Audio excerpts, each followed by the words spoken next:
instantly an explosion. Yeah. Like a shockwave. Multiple. Yeah. In milliseconds. That was like a 50 cal going off right next to your head.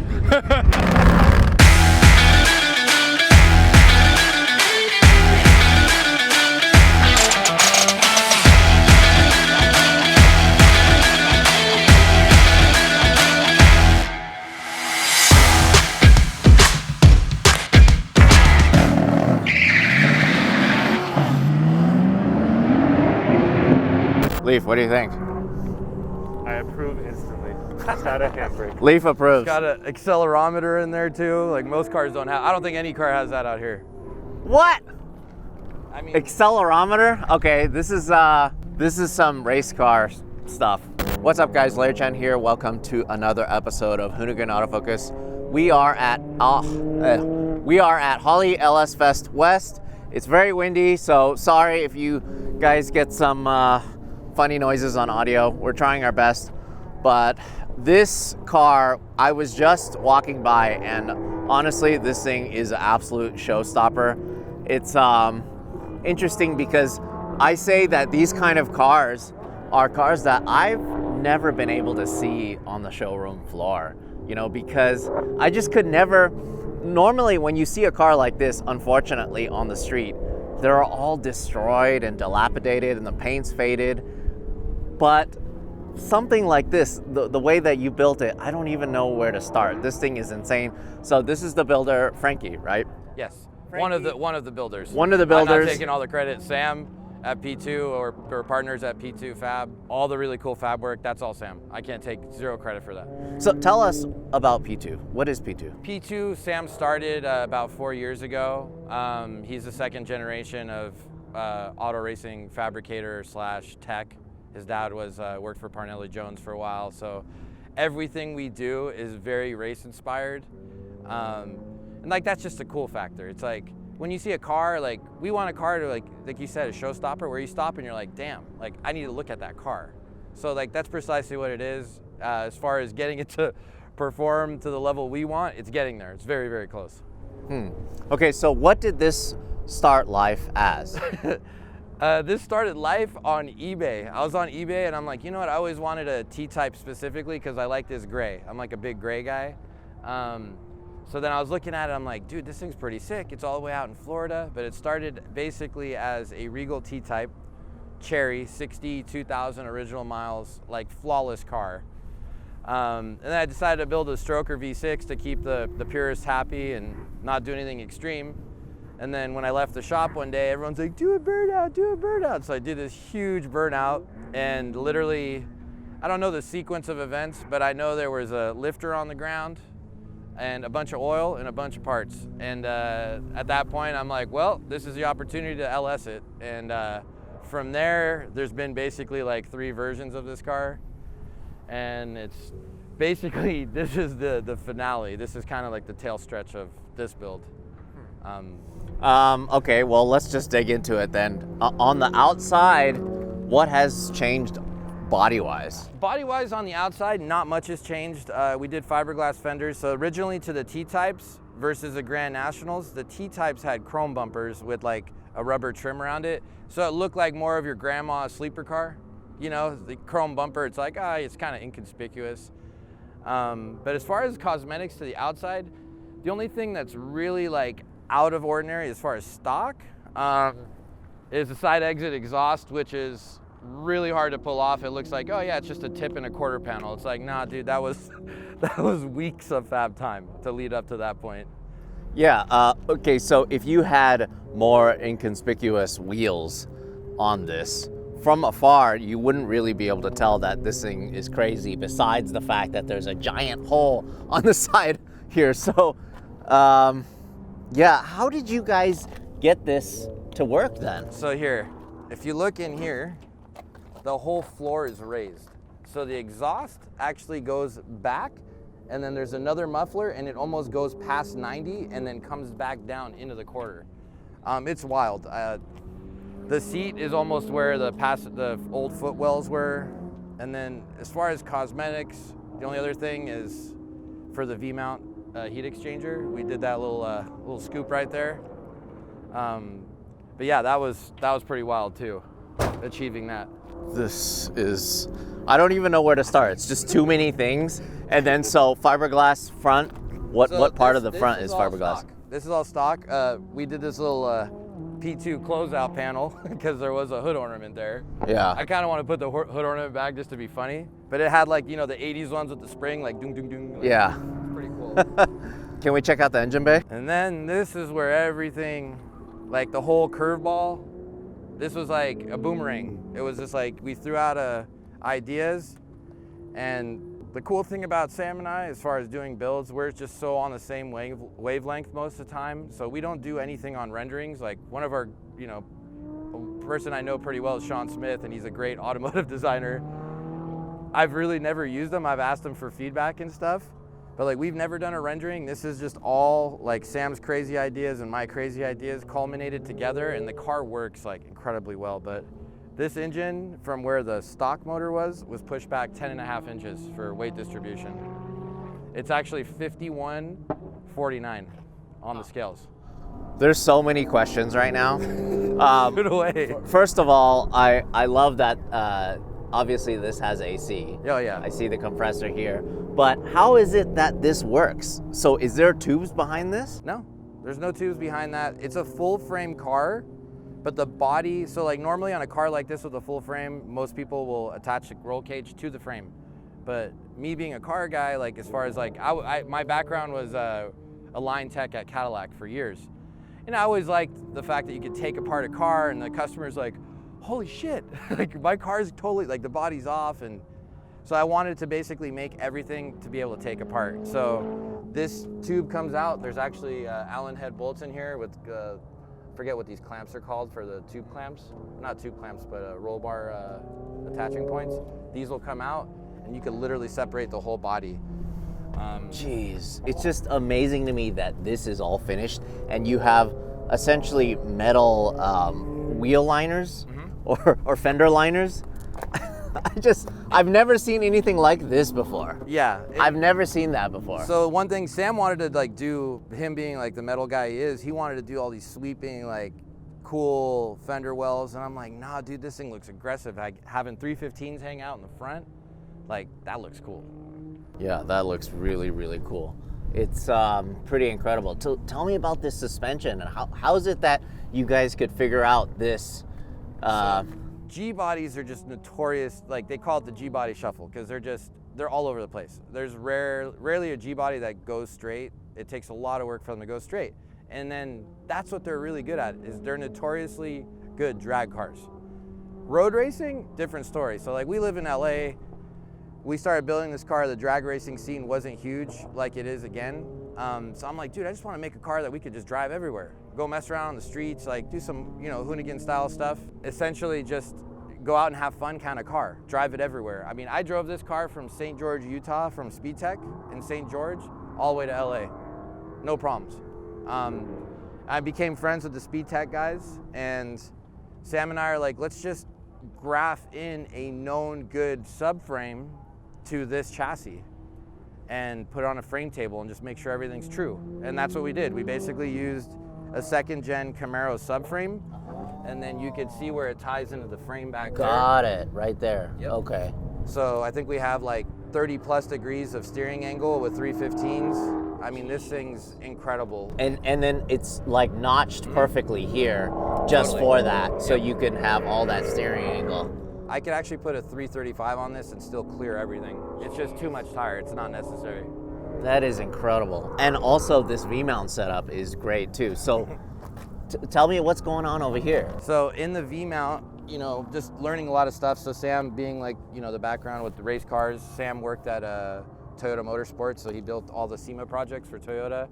And they did some wild stuff, so he got to learn a lot about aero and as far as how air flows, and air is just going to take the path of least resistance. So we basically blocked it all in, so there's actually sheet metal work on each side of the condenser and radiator and oil cooler.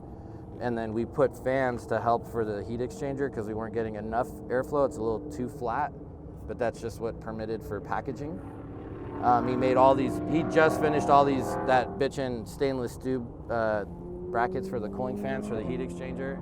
We just got that done this week. But yeah, for airflow, I mean, just adding the shrouding and all this took away like 20 degrees. So this thing runs like, even out here in Vegas, like 177 is the hottest I've seen this thing run.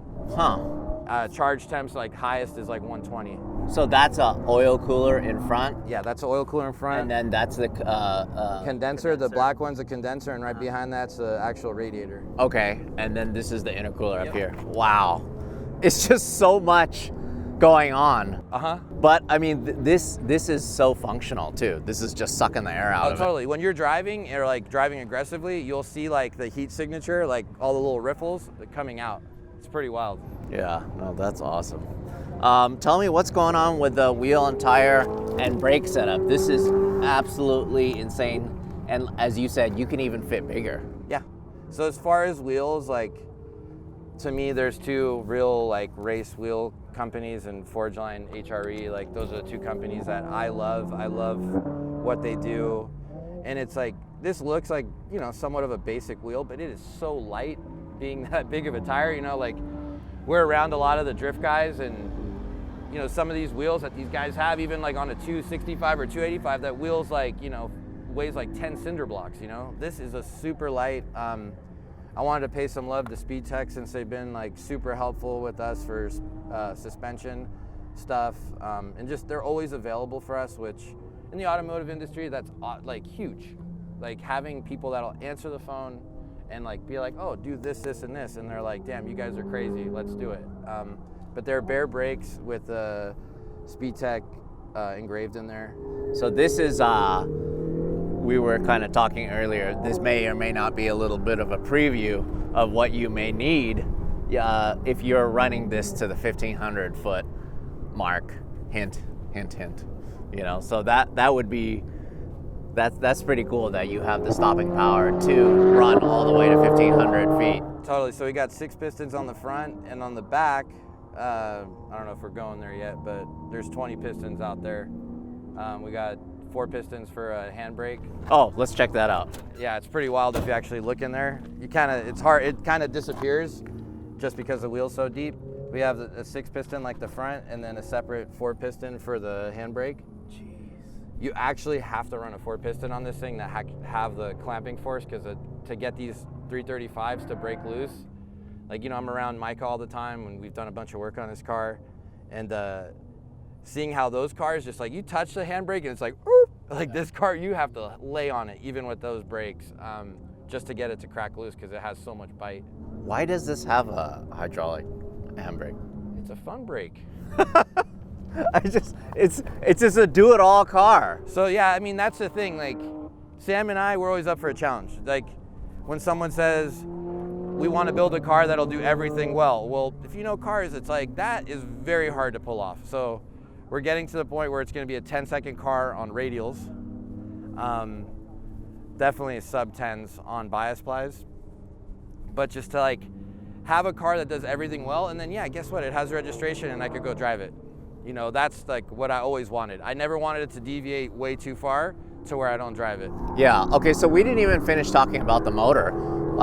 Let's finish talking about the motor real quick. So tell me about the actual motor package. So this motor package, it's a Dart, I wish it was Dart aluminum. It's a Dart steel block, Cali's center weighted crank, Cali's rods, CP pistons, LSX heads that came off of my old motor, which I had in here, which is a LSX 454. This motor is really just like my vision of what a real street car motor should be. It makes well over 1,000 efficiently without cooling issues. Oh yeah, it's dry sump too.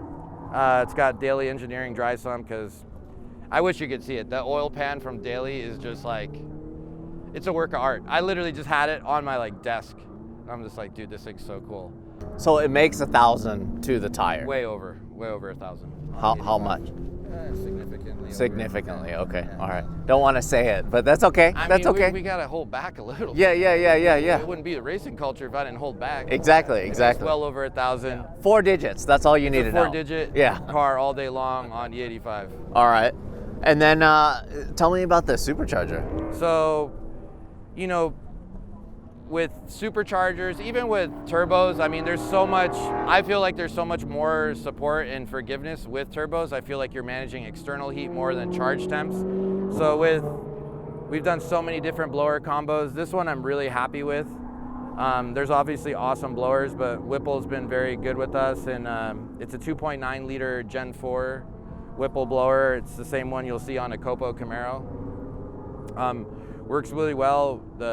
The brick in the intercooler is ginormous, so it helps so much with cooling down. I mean, I could do a pass and IATs might spike to like 130 and they just cool down immediately. It's awesome.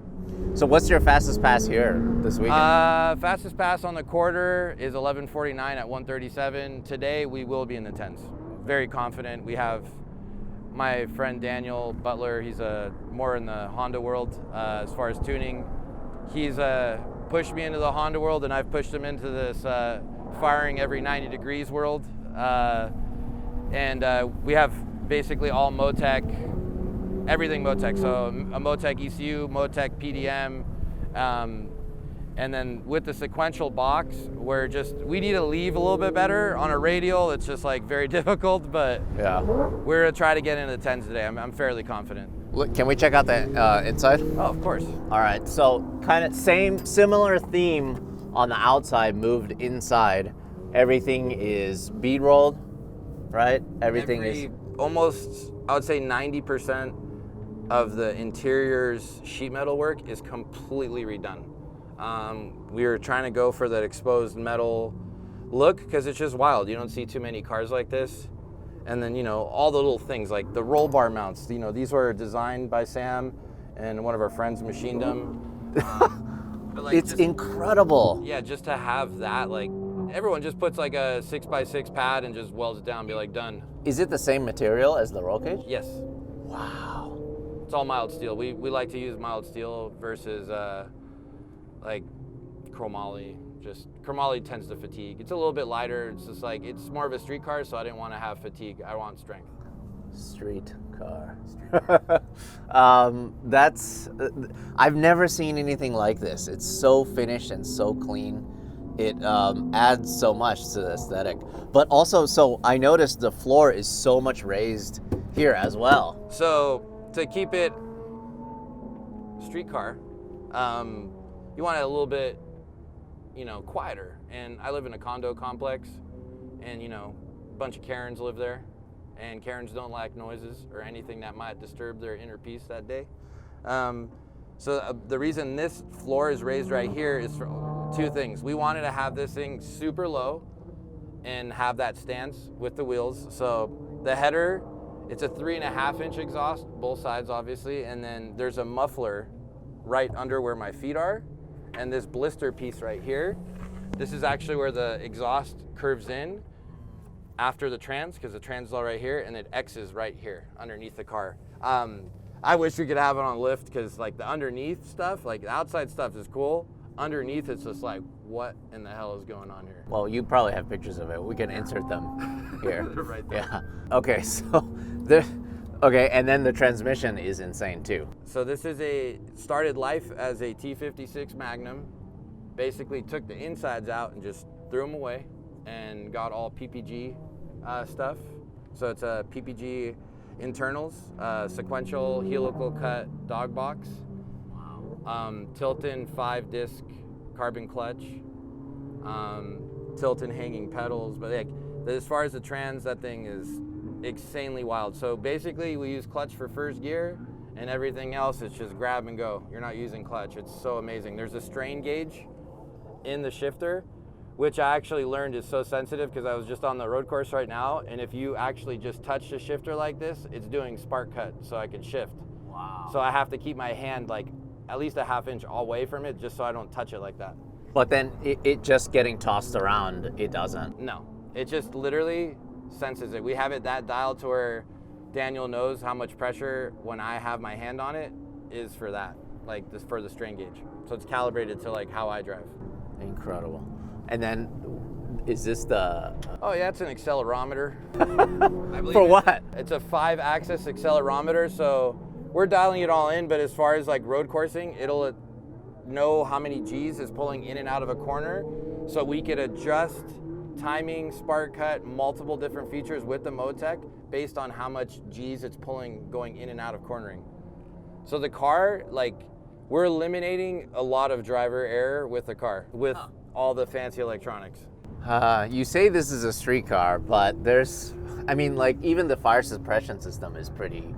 Yeah, I wouldn't have had that in there. I was on a Netflix show and they're like, you need a fire suppression system. I'm like, all right. So I've just left it in there. But it's cool. It's beautiful. Stainless steel, like all the lines are all run nice. The extinguishers behind me. We actually had a little fire on the dyno here. We rented some dyno time in Vegas on Thursday and had a fire, and Daniel we'll insert that video right there. But yeah, we had a little fire on a Thursday night. He almost pulled it and tested it, but thank God we didn't, because that's messy. Yeah, that's a mess. This is, and then all of this is super neat too. Yeah, it's a keypad. I got power windows too still on this side. This is an AEM switch, but we're running all Motec products as far as ECU.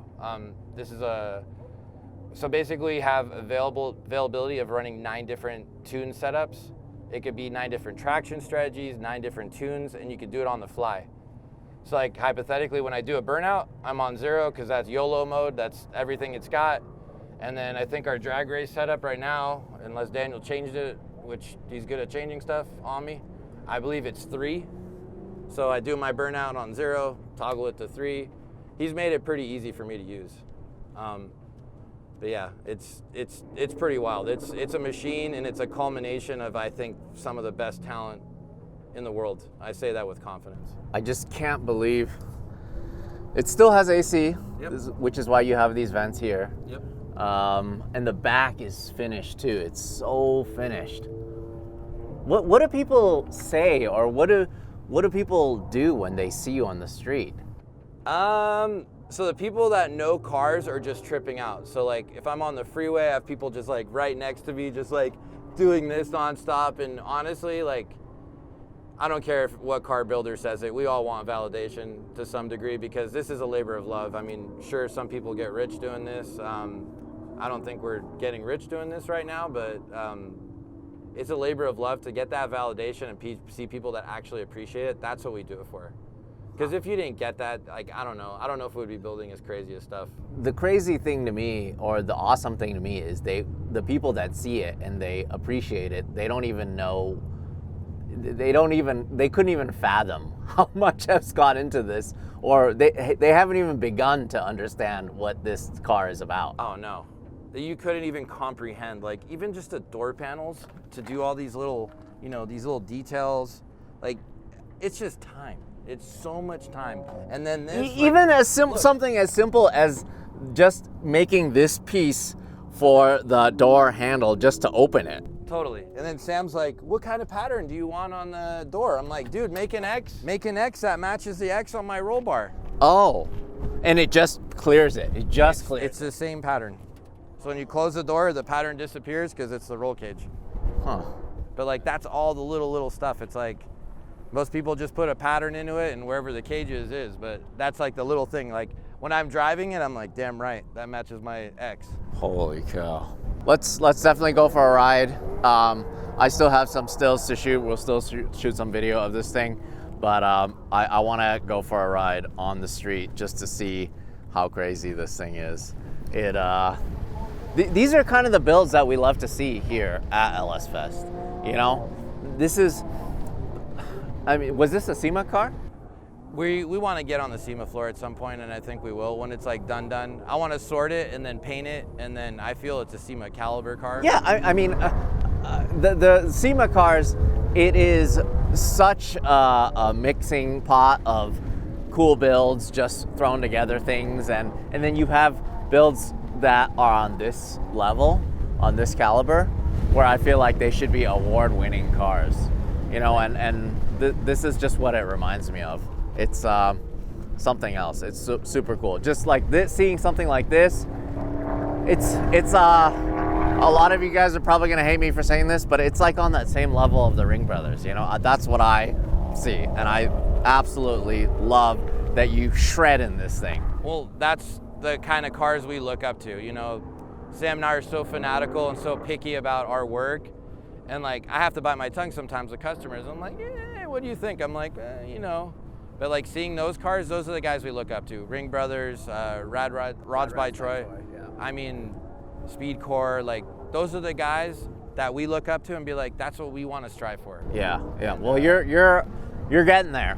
You know, part of it is just kind of getting it in front of the right people's eyes, and I think you're starting to do that, and you're just taking the right steps, especially bringing it out to LS Fest to shred in front of everybody. And it's all the guys involved. Like, I'm literally just like the face of the car per se, and I drive it, but like, it's really Sam, Daniel, Ian, like Rywire, you know, like everyone involved. Like, it's been a small army to get to this point. Yeah, and so then with that said, like working with people like Rywire, it's not just people in the domestic car game. It's like just, I guess, American car culture put together. Is that the good way to say it? See, that's the thing, like, cars are cars. Hondas, they fire every 180. This fires every 90. So it's like, well, most LSs, unless you're a flat planer. But it's a culmination of talent. So I've always nerded out on Rywire and his work. I'm like, dude, this guy, like, the thing with Honda guys, wild. Like, they'll blow up an engine on a dyno and they're just like, it's almost like a trophy. I blow up an engine on a dyno, I'm like calling the suicide prevention line, you know? It's pretty gnarly, but like the Honda world is wild. So I've always respected them, and now I'm like pretty immersed in them. I'm building engines for them, but I cold called Rywire one day and I'm like, you know, I'm just gonna see if he'll do a chassis harness and an engine harness. And anyone who knows Ryan, he's just like, well, he does this thing all the time, and he kind of like paused. And then I told him more about the car, and then he was down, and he helped out and did an incredible job on the wiring and helping us set up and configure stuff. He's just, you know, awesome dude and extremely talented as well. That's too cool. All right, we're gonna keep shooting. We're gonna keep bringing you guys stuff from LS Fest, but I'm definitely going for a ride in this thing, and it's gonna be a treat. Oh, geez. It's interesting because this area where you're sitting is almost the same level as this. Huh. It's wild. Yeah, so in the actual street car, I would be sitting way further up, huh? Totally.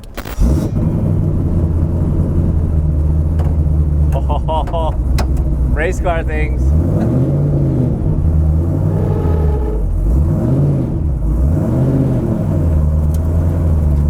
Cage work, now that I'm inside, the cage work is wild. Every weld on this car is TIG welded. Every single thing, TIG.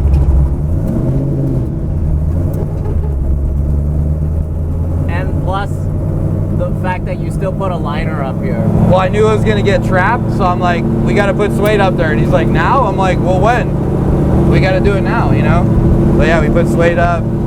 This will all get sueded too, the interior. So then when you're actually on throttle, you don't have to clutch in anymore? No. Once I get it in first and first is out of gear, I can literally just bang through the gears. No clutch. Incredible. Yeah, it's cool. Really cool feature. Oh, that's the turn signals? Oh yeah. Oh my God. You gotta have turn signals in a street car.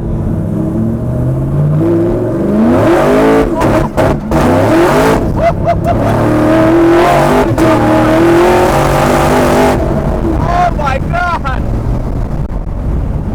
What was that? Horsepower. It's like explosions happening. Oh, that was traction control kicking in. Oh my God. It's amazing that it still lets you slip that much. Oh yeah. Even on 4. Oh yeah. This one's like more of the autocross because I was like drifting half of the course. Yeah. So I'm like, hey, let's go a little bit more aggressive. Jeez.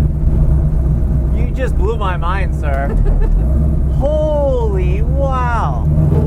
You need earplugs when you're riding in this thing. This thing is rowdy. Wild. So rowdy. Jeez. What does it rev out to? 7. Oh my God. It doesn't go straight. Yeah, it will. So it has 335s. 335s on the rear. You can't fit bigger? No, they really don't make anything bigger. There's like a 345, but it's not as good as a tire. Right. So it's almost like I'll take a little bit smaller tire, but better. I can't believe there's no lag in. I feel like it's like 1,000 horsepower from the moment you put your foot down to the moment you shift. Oh, totally. I mean, that's what it feels like. It makes like 600 horsepower at I think 4,000 RPM. It's pretty wild. And then from there, it's such a linear. You're like dancing. You're like, as you're shifting, Oh, yeah. you gotta just dance with that steering wheel to keep it Totally. straight. You're one with the wheel. You got to hold on. Oh my God. Okay. So much respect. So much respect Thank you. for this car. Thank you. I appreciate it. I love that your turn signal's up there. You gotta have them. AC and everything's up there. Oh yeah. These are my controls. I have defrost, floor, and straight through the vent. Jeez. So then, when you're on road trips, do you just put it on a 91 tune, or? You can. It's on flex, so it'll auto tune and scale for E85 automatically. Daniel's got that down. I mean, it's been a lot of dyno time, but like now that he's educated me on tuning, it's kind of a double-edged sword because it's created so much more work for him. Because I'm like, oh, you could clean this up, you could do this, you could do this. And with the Motec, like, sky's the limit.